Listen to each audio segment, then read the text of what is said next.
We saw Kenny Pickett in action for the second time last night in his preseason game against the Jaguars. And just like I'll start every preseason video, it's preseason. We're not going to be debating Trubisky versus Pickett. I'm already on the record with this and did a full video covering this battle in the offseason. So check that out if you're curious as to why I think, spoiler, I said Kenny Pickett should start week 1 about 2 months ago. But with that being said, let's look at Pickett's game in a vacuum because I believe that's what we really can take away from preseason action as you're going against very bland defenses and like we saw in his first game against second or third stringers. And that's not to say that there aren't some key things that we can take away with how he looks while he's on the field, but with all that being said, let's get into it.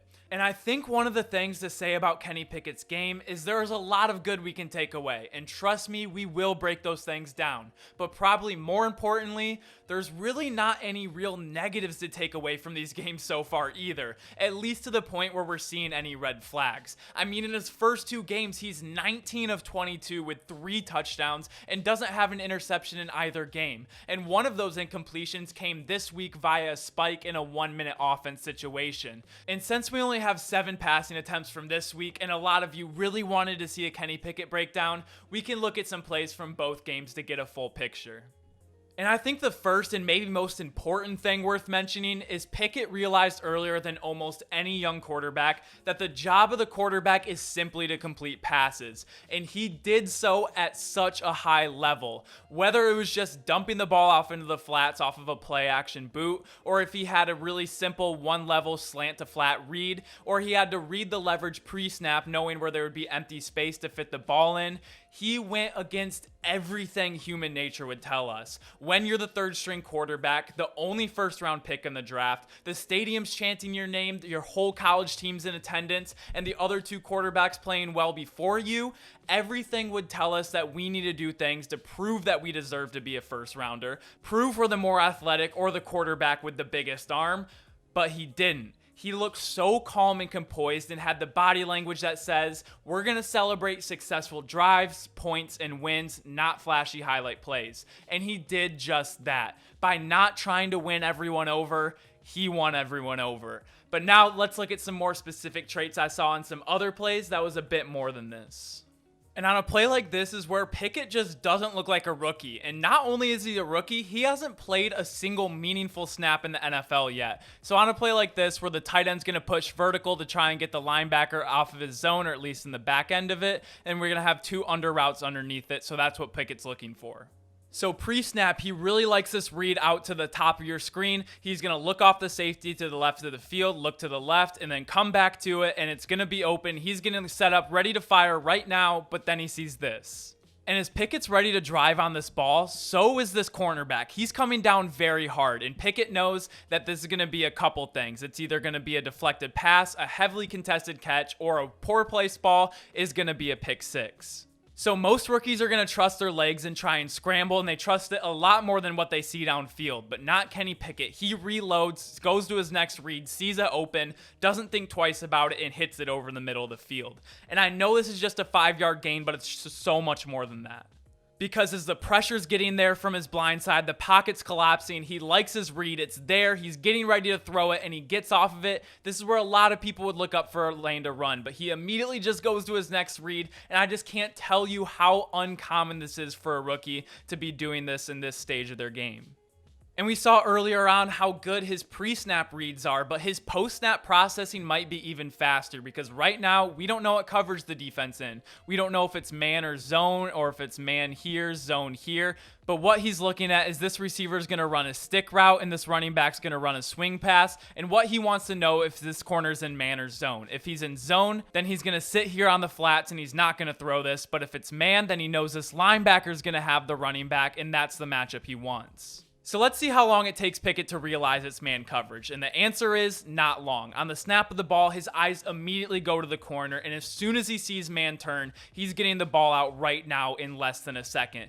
Get the running back the ball in open space. This is the matchup you want. Trust your guys to go make a play. And not only do they pick up the first down, but now they're first and goal on the half-yard line.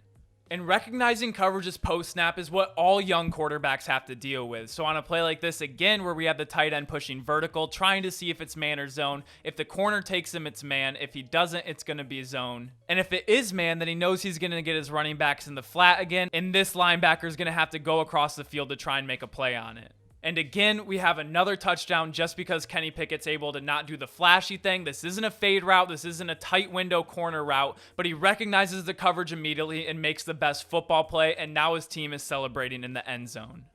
And I say all of that to say because we do have to throw some criticisms in there. But the criticisms are a lot different than I'm used to dealing with young quarterbacks, because him only having 2 legit incompletions in 2 games, we actually have to criticize what would have been a better completion. So on this play, Kenny Pickett sees the corner playing very soft inside leverage on his receiver at the bottom of the screen. He really likes that read, so he's going to check it out, likes what he sees, pulls the trigger, and gets a really nice 11-yard gain. But since we're having to criticize what would have been even better, let's look at the running back on this play. And I think that's something that's always going to have to be in the back of the quarterback's mind, is who's guarding your running back and can you get the ball to them in open space? Because right now, although a very well-anticipated, well-placed ball is going to get you 11 yards on the sideline, if we can hit our running back right here with this linebacker in coverage and 2 pretty much pseudo blockers out in front of you, get the ball to him in space and let him run. I know he's catching it from a shallower depth, but we know a couple of great quarterbacks who have made a living reading this and hitting their running backs and letting them go, aka James White and Tom Brady. And again, we're going to see a very nicely placed ball with great anticipation, great timing to Gunnar Olszewski in the middle of the field to catch the ball, set yourself up for a 3rd and short. But we don't have to make things harder if we don't have to. Again, let's check out the running back on this play. Always be aware of where your running back is and where they're going to have space to run, because this is a very nice ball to Gunnar Olszewski, but if we go to the end zone angle, we can start to see that the running back doesn't have anyone in a nautical mile in his area. And I don't care if this is Fred Warner or if Bobby Wagner still played on the Seahawks. I really like getting the ball to the running back here. There isn't anyone in a nautical mile of him. And getting the ball to this guy, whether it's Najee Harris or whoever this is, I apologize, getting him the ball in space to be able to run, even though this is a very nicely placed throw. We really have to split hairs here on what had to be better, because there really isn't that much to criticize. And the last example of this is actually one of his 2 incompletions of the entire night. We're going to see the ball kind of sail out of bounds harmlessly.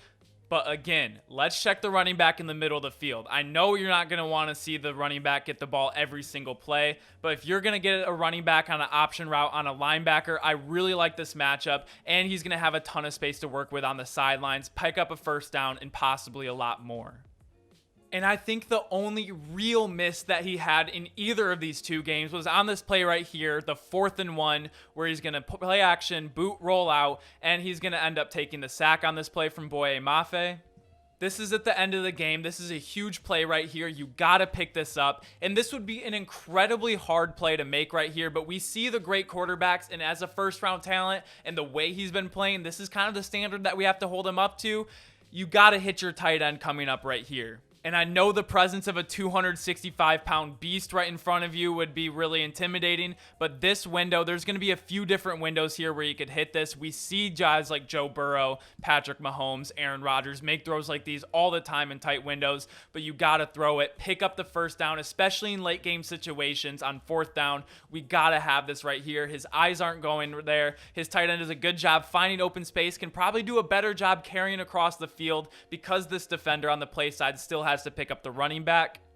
But again, we're really splitting hairs here. But his defense goes on to do a great job, gets the ball back from him, and Kenny Pickett goes out and just does his thing, having this game-winning touchdown right here. And then he just continues right where he left off from that first preseason game to put together this 1-minute drive that he only needed 34 seconds to score on. And again, like we saw in week 1, this slant flat concept where you have the running back in the flats where he just took it, but he reads that the linebacker's coming over and the slant is open. But he says, I have the arm, I can drill it in here. We need yards right now. Let's give the ball to our Pro Bowl wide receiver and let him do his thing. And if he doesn't get tripped up, this is more than likely going to be a touchdown.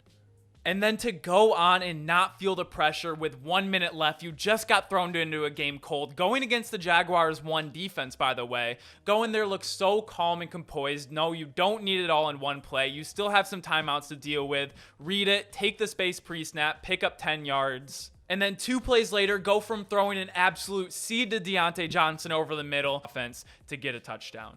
And it just feels crazy that I feel the need to be this picky with someone who has 0 NFL regular season experience already. And people say what he's doing isn't that hard, but Zach Wilson wasn't doing this. Neither was Trevor Lawrence or Justin Fields or Trey Lance in preseason last year. He has some very non-rookie-like traits, and he already looks way more polished than even I thought he was going to coming into his first 2 preseason games. So at the end of the day, he's still the backup, and it's still preseason, but it's already insane the level of standard I'm holding him to. It feels like I'm breaking down a quarterback as if they were in year 3 or 4 already, and for him to be seeing the field the way he does and how calm he looks already without playing a single meaningful NFL snap is really the thing that blows me away.